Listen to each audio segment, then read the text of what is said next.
Hello friends, അപ്പോൾ വീണ്ടും എൻ്റെ യൂട്യൂബ് ചാനലിലേക്ക് എല്ലാവർക്കും സ്വാഗതം. അപ്പോൾ നമ്മൾ ഉണ്ടാക്കാൻ പോണത് ഒരു സ്റ്റൈലസ് ആണ്. അതിനായി നമുക്ക് ആദ്യം വേണ്ടത് ഒരു തീർന്ന പേനയുടെ ഒരു ബോഡിയാണ്, പിന്നെ ഒരു ഹോൾഡർ പിൻ, അത് കഴിഞ്ഞിട്ട് കോട്ടൺ വേസ്റ്റ്, പിന്നെ ഒരു അലുമിനിയം ഫോയിലും. ഇത്ര മതി. ആദ്യം തന്നെ നമ്മൾ നമ്മുടെ പേനയുടെ മുൻഭാഗത്താണോ പുറഭാഗത്താണോ നമ്മുടെ ഈ ഹോൾഡർ പിന്നില്ലേ അത് കറക്റ്റായിട്ട് കയറണം നോക്കണം. എൻ്റെ ഇവിടെ പുറഭാഗത്ത് കയറുന്നുണ്ട്, പക്ഷേ മുമ്പായിട്ടൊട്ടും കയറില്ല. നമുക്ക് പുറഭാഗത്ത് ഇത് പിടിപ്പിക്കാം.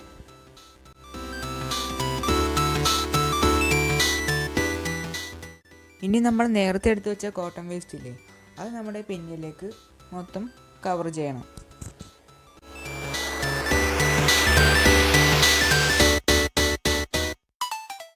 ചുറ്റിക്കതിന് ശേഷം നമുക്ക് കുറച്ച് ഭാഗന ഷേപ്പായി കൊടുക്കണം, കട്ട് ചെയ്ത്.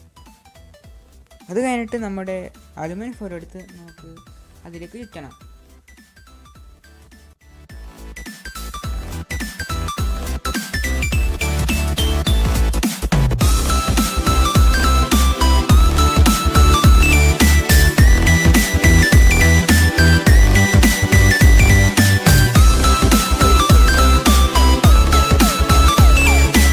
അത് കഴിഞ്ഞിട്ട് നമുക്ക് ഇത്തിരി സെല്ലോടേപ്പ് എടുത്ത് അത് മീതെ നമുക്ക് ഒട്ടിച്ചേക്കാം. ഇത് നമുക്ക് ലാസ്റ്റ് പറിച്ചോണ്ടാണ് കേട്ടോ, അതുകൊണ്ട് ഇങ്ങനെ പതുക്കെ ഒട്ടിച്ചാൽ മതി. ഓവറായിട്ട് ഒട്ടിച്ചാൽ മൊത്തം പറഞ്ഞു പോകാൻ ചാൻസ് ഉണ്ടാവും. ഇനി നമുക്ക് അവിടെ കോട്ടൺ പീസില്ലേ അതിൻ്റെ മീതെയും കൂടി ഇത്തിരി സെല്ലോ ടേപ്പ് അവിടെ ഇത് ടൈറ്റായിട്ട് ഒട്ടിക്കണം.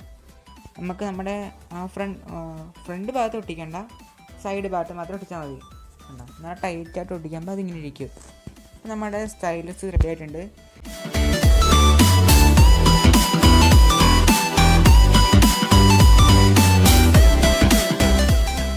പിന്നെ നമ്മൾ അലുമിനിയം ഫോയിലിൻ്റെ സൈഡിൽ ഒട്ടിച്ച് വെച്ചാൽ സെലോടേപ്പ് പറിക്കാൻ മറക്കാതെ കേട്ടോ. അത് പറിക്കുമ്പോൾ സൂക്ഷിച്ച് പറിക്കണം, ചിലപ്പോൾ പറഞ്ഞു പോകാൻ ചാൻസ് ഉണ്ട് അലൂമിനിയം. അപ്പോൾ നമ്മുടെ സ്റ്റൈൽസ് ഇത് റെഡി ആയിട്ടുണ്ട്. ഇനി നമുക്ക് ഇതിന് ഡിസൈനും കൂടി ചെയ്യാം. അപ്പം ഞാനിവിടെ ചാർട്ട് പേപ്പർ വെച്ചാണ് ഡിസൈൻ ചെയ്തേക്കണം. കണ്ട, നിങ്ങൾക്ക് ഇഷ്ടമുള്ള ഡിസൈൻ ചെയ്യാം.